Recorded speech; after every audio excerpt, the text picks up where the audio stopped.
Hello, welcome to Cowboy Philosophy, and today we're going to talk about the four personality types that I just recently studied about. And this will really actually help you understand people better in relationships generally, and that can be friends or family, but generally speaking between two people.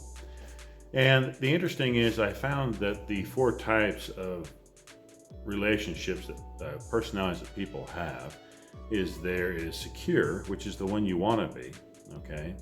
Then you have anxious, and then you have anxious avoidant, and you have the fourth one is dismissive avoidant.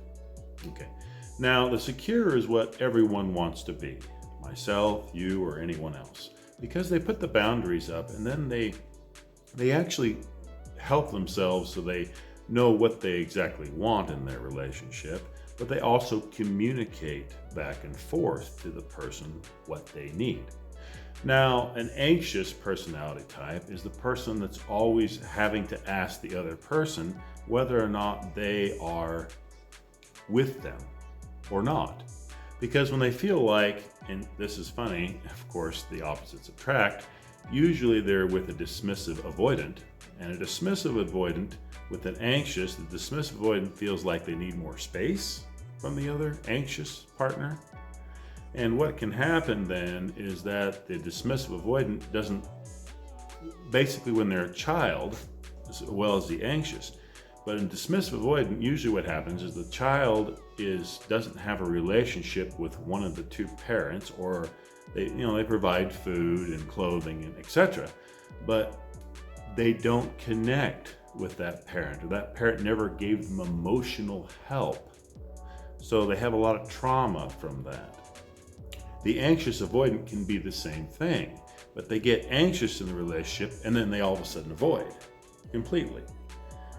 And the anxious personality is always trying to push toward those other type of personalities.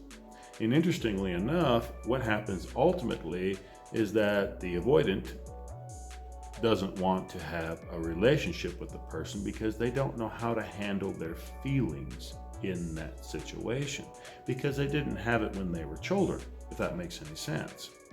Now, you might come across people like that. They might be at first for you and caring and loving, and then all of a sudden they seem like they switch off and turn cold, and they're not really wanting to be around you because the anxious person is too much for them. It's too much emotion. It's too much loving kindness. And it really actually kind of pushes them away. Okay. And they have to learn to have boundaries and talk to each other and understand what exactly is going on between the two of them. Now, a secure person is secure in their own selves. But get this, most of us are not.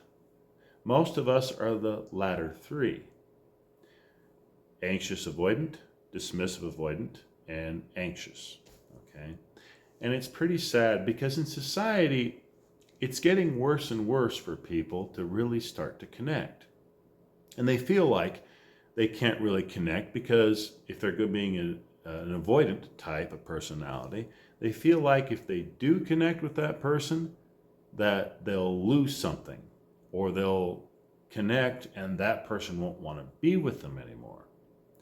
Now, an anxious type of personality pushes too much on the boundaries, and then the person feels like, oh, I have to know, I have to know, I have to know. And it's really hard on those other two types of personality. Now, a secure person is interesting because you could take a secure person and they could be secure in their relationship, but then what can happen is one of the other two can rub off on the other one. It can go both ways, okay?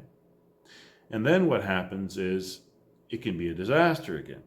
And you really have to fight the shadow of what's behind you when you were a child. And you really have to sit down and meditate and say, okay, when somebody says this to me, how does this make me feel?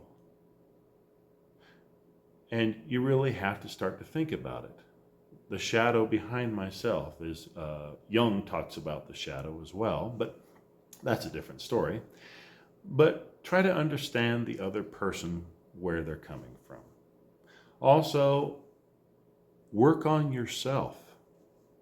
That's the biggest one. Work on yourself, not the other person. Because you're the one that needs to change. As myself, we need to change what we are, not what somebody else is. Thank you for watching Cowboy Philosophy, and I do like your likes and your shares that you do. And thank you again for listening to this. We hope you have a great day and take care of yourself. Goodbye.